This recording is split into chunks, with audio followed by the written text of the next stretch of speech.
ગુજરાત 18 લાઈવમાં આપનું સ્વાગત છે। ડભોઈ તાલુકાના વારીપુરા ગામે 7 જેટલા ગામની નવીન ગ્રામ પંચાયત અને તલાટી કમ મંત્રી આવાસના નવ નિર્ણય અર્થે ધારાસભ્ય શૈલેષભાઈ મહેતાના વરદ હસ્તે ખાતમુહૂર્ત કરવામાં આવ્યું હતું। આ પ્રસંગે અધિકારીઓ સહિત ભાજપ આગેવાન અને ગામના સરપંચ અને આગેવાનો ઉપસ્થિત રહ્યા। 1,75,00,000ના ખર્ચે 7 જેટલી ગ્રામ પંચાયત ઇમારત નવી બનાવવામાં આવશે।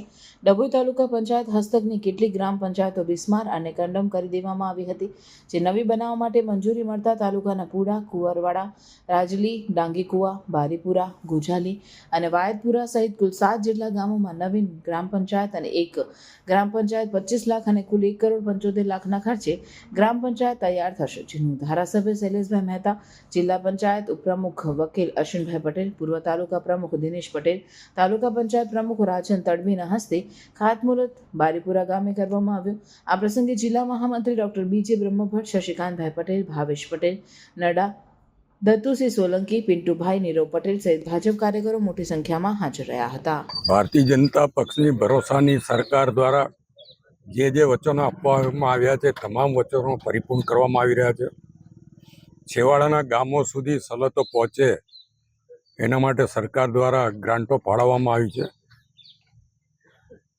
નાનામાં નાના ગામની ગ્રામ પંચાયતો અને તલાટીઓના આવાસ માટેને આજે અહીંયા 7 ગામ માટેનું ભૂમિપૂજન કરવામાં આવ્યું છે, જેમાં પુડા, કુંવરવાડા, રાજલી, ડાંગીકુવા, બારીપુરા, ગોજાલી અને વાયદપુરા આમ 7 ગ્રામ પંચાયતના મકાનો, એક મકાનની પાછળ 25 લાખ રૂપિયા જેવી માતબર રકમ, એટલે કે 7 મળીને 1,75,00,000નું અહીંયા આગળ કામગીરી ચાલુ કરવામાં આવે છે। અને આ 7 ગ્રામ પંચાયતો 6 મહિનાની મુદતમાં પરિપૂર્ણ થશે।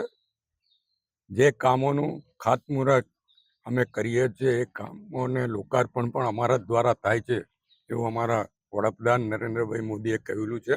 અને એ જ પ્રમાણે ભારતીય જનતા પક્ષના તમામ ધારાસભ્યો, સાંસદો કે અન્ય ચૂંટાયેલા પ્રતિનિધિઓ જે કામનું ભૂમિપૂજન કરે છે એનું લોકાર્પણ પણ સમય મર્યાદામાં પૂર્ણ કરાવીને કરવામાં આવે છે। આ 6 મહિના પછી આ તમામ ગામોના ગ્રામ પંચાયતો અને તલાટી આવાસનું લોકાર્પણ અમારા હાથે થશે એવી ખાતરી આપું। 6 મહિનામાં બધા જ કામો પૂર્ણ થશે અને ગ્રામ પંચાયતના બિલ્ડિંગમાં લોકોની જે સુવિધાઓ છે એ સુવિધાઓ પૂરી પાડવામાં આવશે।